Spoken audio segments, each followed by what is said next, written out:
인터컨티넨탈 서울 파르나스에서 인터뷰 진행 중인 아나운서 김혜지입니다. 이곳에서는 2021년 제11회 월드 블록체인 서밋 마블스 서울이 진행되고 있는데요.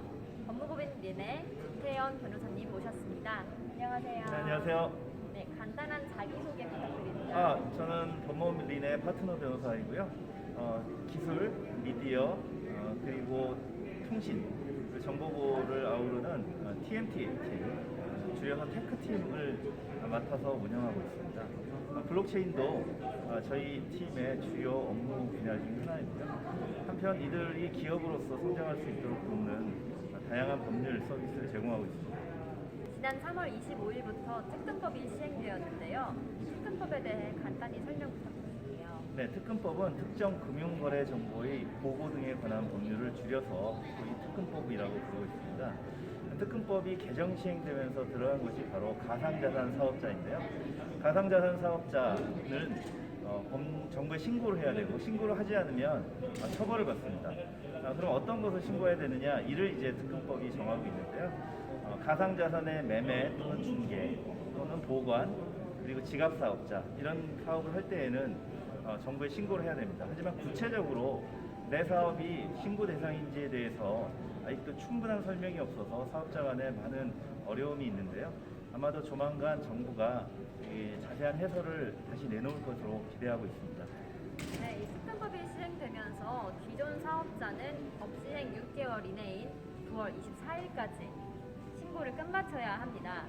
심사기간 최대 3개월을 제외하면 6월 말까지는 가상자산 사업자 신고를 마쳐야 하는데, 신고 실패한 가상자산 사업자는 어떻게 되는 건가요?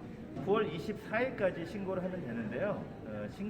심사 기간을 빼는 게 아니라 법의 신고 기간이 9월 24일까지 돼 있으니까 그날까지 신고를 성공적으로 신고 서류를 접수하면 되고요. 정부는 그를 접수한 날로부터 3개월 이내에 심사를 하겠다는 것입니다. 그래서 사실상으로는 12월 말까지 사업을 좀 더 연장할 수 있는 그런 기회는 있습니다만, 3개월 정도 더 한다고 신고가 수리되지 않을 것이, 수리되는 일은 없을 것이기 때문에 지금부터 철저히 준비하시고 또 법에 정한 요건을 통과할 수 있도록 잘 대비하시는 것이 좋겠습니다. 만약에 신고가 수리되지 않으면 말씀드린 대로 신고 수리 거절 또는 신고 불수리 처분이 금융위원회에 의해서 나오는 즉시 바로 사업을 중단해야 됩니다. 왜냐하면 신고 없이 사업을 계속할 때에는 바로 처벌을 받기 때문인데요. 바로 이런 것이 가상자산 사업을 하시는 분들이 지금 가장 신경 써야 할 대목이라고 하겠습니다. 네, 특근법에 대해 거래소뿐만 아니라 블록체인 스타트업까지 이 성장을 막는 제도라는 목소리가 높은데요. 변호사님은 이에 대해 어떻게 생각하시나요? 아주 동의하고 있습니다. 왜냐하면 특정 금융거래 정보의 보고 등에 관한 법률은 그 제1조의 목적을 돈 세탁 방지 및 테러 자금 방지를 위한 목적이라고 되어 있습니다. 즉 범죄 자금을 막기 위한 것입니다. 가상자산이 워낙 글로벌하게 이동이 쉽고 그리고 추적이 어려운 것이 아직까지의 현실이다 보니까 테러리스트 또는 마약 조직 등 범죄 단체들이 이 가상자산을 이용해서 국가 간에 자금을 이동하는 수단으로 쓰는 것이 있었는데요.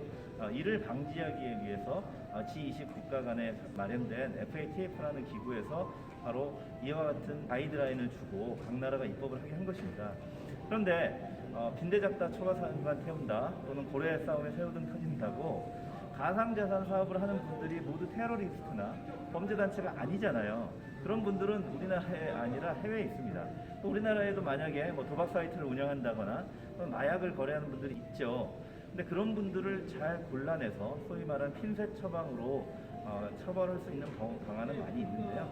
이것을 가상자산을 규제함으로써 그 목적을 달성하려는 것은 주객이 전도된 것이라고 했습니다. 이로 인한 문제가 무엇이냐면 스타트업들은 막 사업을 시작하면서 투자도 받아야 되고 또 아직 서비스 모델이 유저를 많이 확보하지 못했기 때문에 아주 제한적입니다.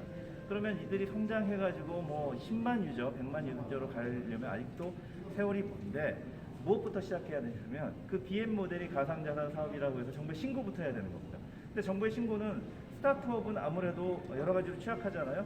보안 조직도 없고 하니까 신고를 잘 받아주지 않겠죠. 그러니까 정부가 신고를 거절하게 되는 일이 많아질 거예요.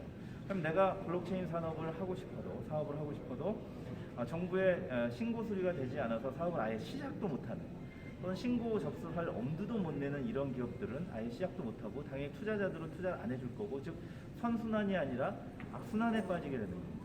이런 식으로 이 제도가 지속되면 약 20년 후에는 우리는 스타트업으로 시작해서 블록체인 사업으로 대기업이 된 사례가 없어질 것이거든요.